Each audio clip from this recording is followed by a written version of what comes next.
comes very early. So, what happened to you? There was I almost ran into a broken down truck. Yeah, left without a triangle. No triangle. Nothing. No warning for other road users. What kind of truck is this? It was an articulator truck, very long one. I don't know where it was going. It left the car there. Then it was there. Just there.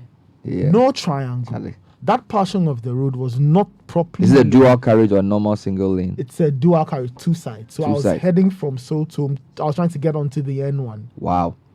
And I just left home. So did you see? How did you see the car? The driver in the other lane who was going towards Soto, as soon as he got close to me, was his lights. So he gave a light. No, like because his highlights were on, it was his light and mine that hinted me that wait, there was something on the road, and I stopped. What, 2-3 steps, whatever. Wow. So you literally would have run into this. I would have. Wow. But this is bad. An articulated truck left on the road, no triangle. And I don't know where it was from. And that why at that portion? Yeah. This is a very residential area. There are people who don't even live to ask the question. That's the way. That's how serious this thing is, and that's why we have to make more. I kept asking myself that same thing. That I mean, some people may not get to ask this question. Why? Yes. That's why we also always say to people that if you're a policeman on the road and you sort of see a vehicle, you need to check some things, right? Mm-hmm. So, do you have a triangle? Do you know how to use it? Do you understand your responsibility as a road user? The fact that the truck has left you there doesn't mean you should leave it there. Yeah. Do you get me? You need to do something because this is serious. Imagine a highway, Accra Kumasi Road, midnight. Somebody's driving. This is taking people's lives. So, guys, let's be responsible road users. 6:36. Okay, let's get into the newspapers. Kokui, thank you, Nathan. Right. As they say. Let's jump into the headlines. All right, Daily Graphic. Conduct fair elections. President charges EC after filing. Also, I'm happy to get refund at last. This is DK Poison speaking. And post-COVID-19 business recovery initiative launched. I was there yesterday, actually. Yes, at the Kempinski Hotel. Okay. The Ghanaian Times says President files nomination for re-election bid. Kennedy Agyapong's excuse duty is genuine. Doctor tells court. President launches global business initiative to connect young people to entrepreneurs, investors worldwide. And Volta Regional Minister says, I have no link with secessionist group. The Daily Statesman. Provide level playing field for all. Akufo-Addo charges EC as he files nomination for 4 more to do more. Also, NPP women charged to lead Akufo-Addo's campaign and DK Poison to be paid $45,000 loan to Ghana. The Finder says, I want to win December elections on merit. The president there.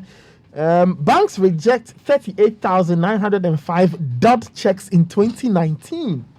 Debt suspension, banks almost 40,000 dot checks in 2019. Money no daily accounting. Yeah. Ghana joins global partnership to rescue businesses ravaged by COVID-19. And debt suspension cancellation pose major risks. That's according to the Bank of Ghana. Okay. The Daily Guide. Nana Reddy files papers for 2020 polls. Also, President pays DK Poison $45,000 loan after 44 years. Volta rebels escort security to dig out guns, military bases for the north, and accept it when you lose, says a chief to Bahama. The Chronicle says, I am not interested in crooked results. Akufo-Addo tells EC. Justice Wuni Wonta says, I cannot be bent. He's the justice at the heart of the Kennedy Agyapong episode. But the Chronicle's biggest headline, and they've done it again, Avle police attackers fished out. Here's the thing. Buried AK-47 rifles. Tiabrofre retrieved from farm. Tiabrofre. It's a special type of gun. Yeah, man. All right. Chronicle at it again. The Herald. Top NPP MP exposes 2 ministers' dirty deals. State land grabbing, illegal smuggling, and siphoning of state money, among others. Ghana Airport Company Workers Front divided over MD's performance. Doma Ahenkro constituents angry at Health Minister. And Cocoa Board too embarrassed to release Cocoa Road's audit report. The New Crusading Guide says, heady days to December 7 polls. I'm not interested in any crooked results. President asserts. Women charged to lead Akufo-Addo's campaign. Triabusum throws down the gauntlet as he files nomination for December election. Amase won't go independent, says Osafo Mafo, and exposing illegal mining a civic responsibility. That's according to the Minerals Commission. The Informer, Cocoa Politics, Muhammad Des Akufo-Addo, Ghana chairs Global Advertising Association, Varsity Dawn lambasts partisan chiefs and says they're losing relevance by endorsement of candidates. Papavi dumps Volta rebels, says I don't have any dealings with them, and NDC's ideas inimical to development, says Baumia. The Ghanaian Observer says Akufo-Addo will win December polls. That's according to an American research firm. We've paid Mahama's Cocoa Road contractors, MPP, and the president is saying, I don't want to be president of flawed elections. Plus, Baumia rallies Ayawaso West voters for MPP, and former MPP vice chairman outdoors agenda for more for Nana. Business and Financial Times, lend to youth-owned businesses. They are the future, Akufo-Addo charges financial institutions. Return to growth for economy in third quarter. Twillium Industrial awarded ISO and HACCP certifications and unveils treatment plans. Good for them. Okay, let's take you online. CityNewsroom.com. John Mahama to submit nomination forms today. Also, we've shown commitment in fighting corruption. Mustafa Hamid, 66 suspected secessionists arrested so far in the Volta region, according to Hajide, and help apprehend perpetrators of recent attacks. Asogli youth to Homeland Study Group. Other stories: your wards are in safe hands. Government assures parents of second-year SHS and JHS students. Meanwhile, VIP terminal authorities cry for improved security following robbery attacks. Now, if you go to citybusinessnews.com, suspension of a Japan IPO launch a step in the right direction. This is the CSOs. Also, volume and value of Momo transactions will keep rising, according to a banking consultant. And Ghana's overall export and import declined due to poor oil performance. Now, if you go to myjournalline.com, was Kennedy Japan's medical excuse duty calculated to delay the court? Judge asks doctor. The doctor says no. Other stories: will deliver a credible and flawless election, according to the EC. And MPP vice chairman in Infansiman busted for selling subsidized outboard motors. These are interesting stories and interesting times indeed. If you go to Star News, lead story: protest in Talensi ahead of Akufo-Addo's Upper East Regional tour. Also, serious-minded Ghanaians know the EC is fair, according to the president. And as Ibebe says, Amidu will discover nothing in a Japan deal probe. The GNA also leads with the story: president and two others filed nominations. Secessionist threat engages Parliament's attention on resumption day. And I don't want to be president elected by the seat. If you go to the US, you know they have a month to their election. Yeah. Quite a number of interesting headlines. So if you go to the Washington Post, they're saying coronavirus dominates campaign as Trump struggles to regain ground. Other stories: Trump's determination to attend next week's debate seen as part of a pattern of recklessness. Front page, American newspaper. New York Times also says Trump abruptly ends aid talks as virus upends top ranks of government. In fact, other headlines are that White House is in disarray as more test positive for COVID-19. So COVID is really doing things in other parts of the world as it is here. Let's keep safe. Let's go into our headlines. Definitely. All right. Daily Graphic.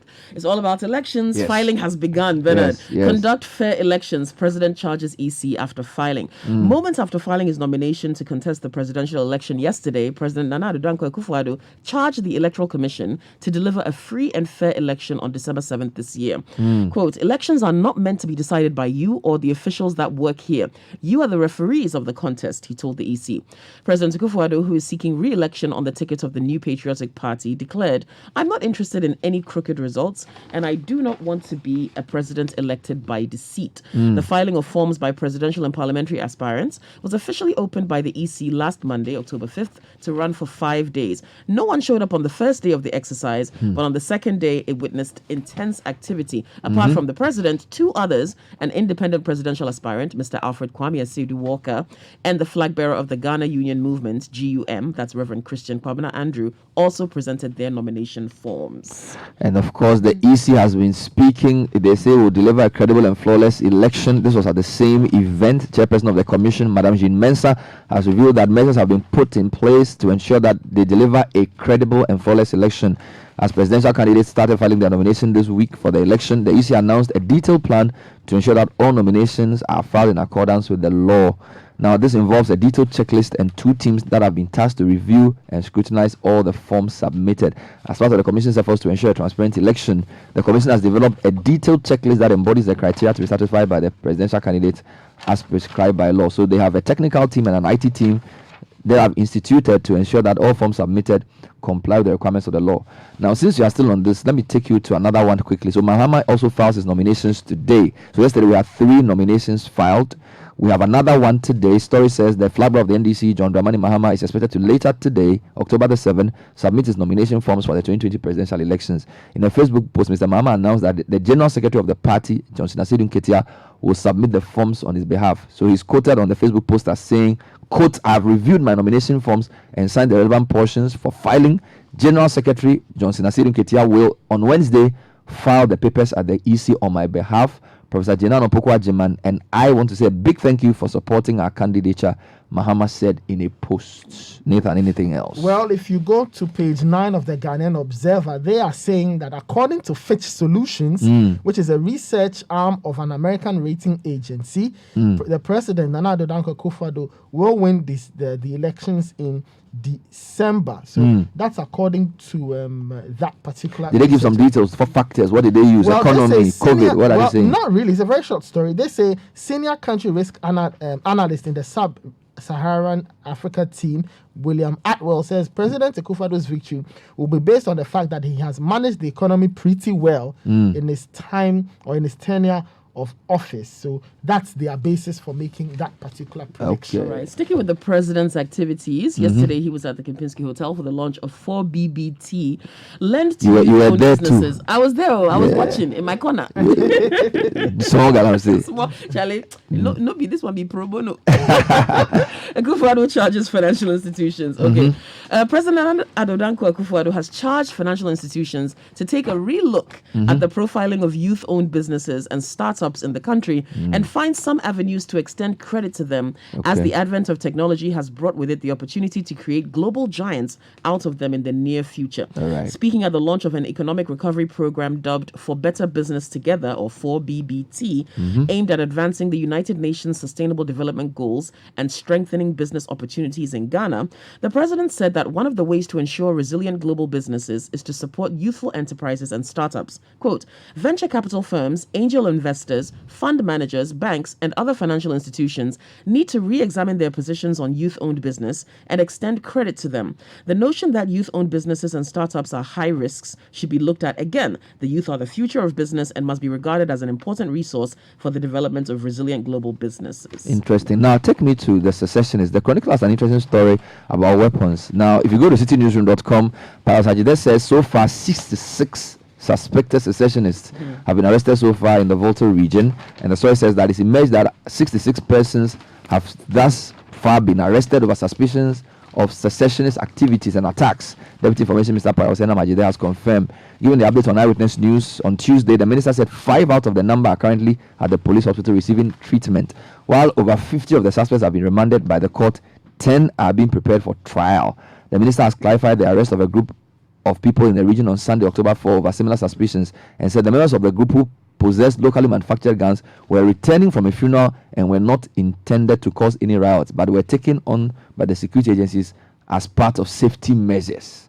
Okay, so the Chronicle story says Avle police attackers fished out. I don't know if so it says intensive investigations being carried out by the security agencies into the recent separatist activities in the Volta region have led to the arrest of some of the miscreants and the retrieval of a number of weapons, including AK-47 rifles, which they buried in a farm. Wow. The Chronicle security source intimated that in the early hours of Monday, following intelligence work, personnel from the police service and naval officers led a 28-year-old farmer, Behobesa, to Ajasikan in the troubled North Tong area of the Volta region. The source contained that after Walking for about 2 kilometers from his village to a supposed farm, Besa dug the ground and brought out the weapons, which were concealed in black polythene and had earlier been stolen from the police station during their illegal invasion of the security Oh, so installation. the weapons have been retrieved. Yes.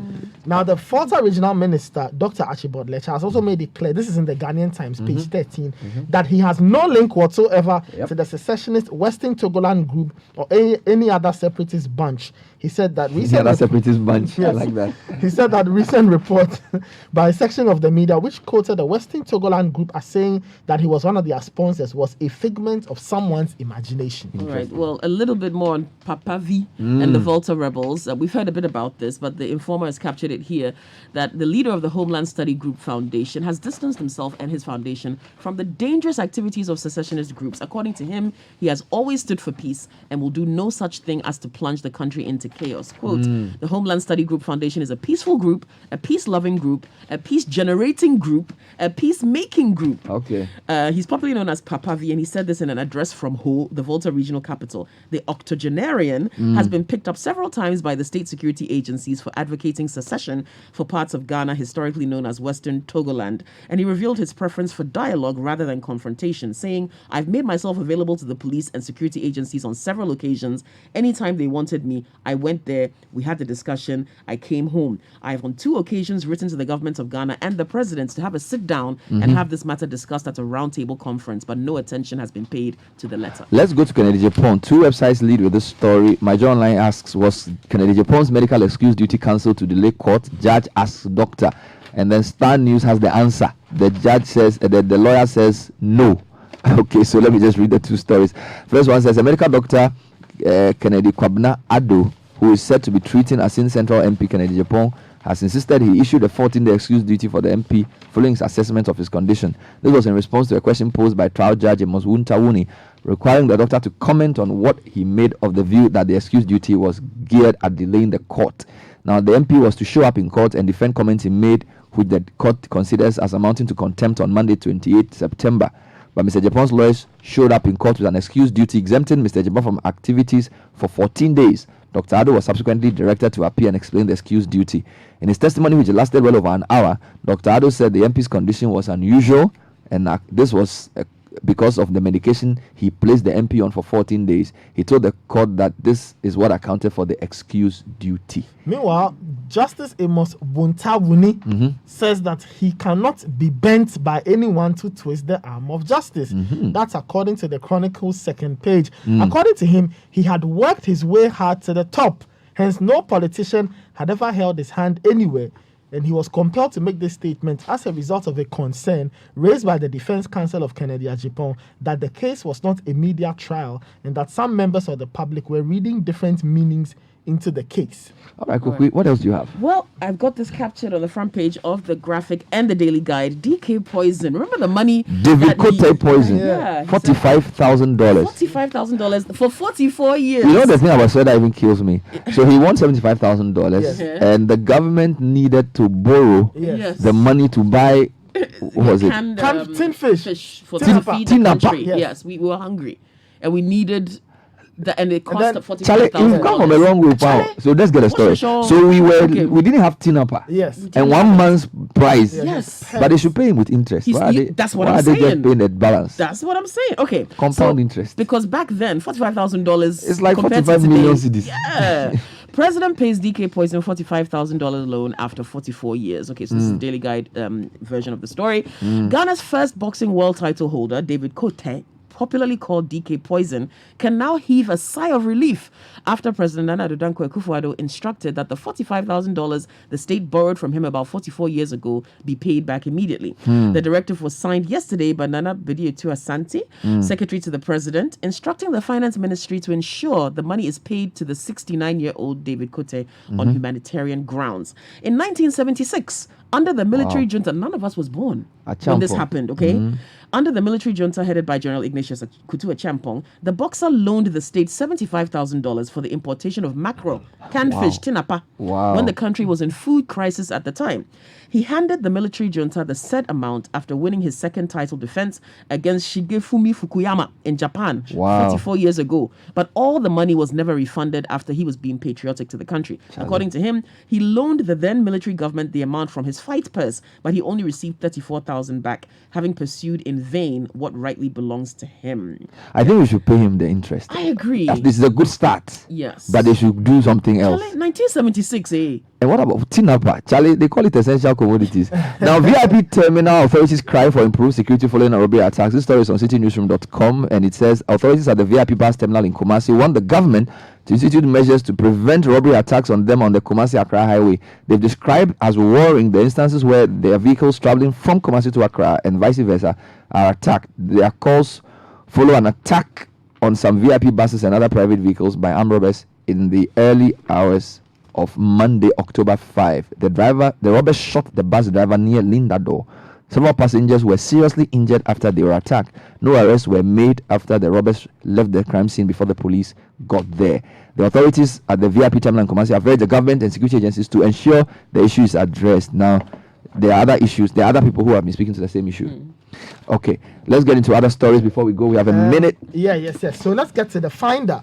Finder page 9 says, a total number of DAT checks submitted by banks to credit reference bureaus in 2019 rose to 38,905. Wow. This represents a 36% increase from the December position of 28,652. Now, all these details are contained in the 2019 Credit Reference Activity Report prepared by the Financial Stability Department of the BOG. If you see a bounce check, it'll be very painful because you have told somebody, you can't ever then the thing return and they charge you for the return. That's what I don't get. Charge the person who wrote the bad check. Yeah, for giving the bank a bad day. Well, we'll come back with a lot more. It's 61 days to the election. That's exactly 2 months. Who are you voting for? Tell me. Send me a WhatsApp 054-998-6996. Are you even voting at all? Send me a WhatsApp message. Today we are talking about elections. 60 days to the election. Who are you voting for? Let us know. We'll be right back. Why?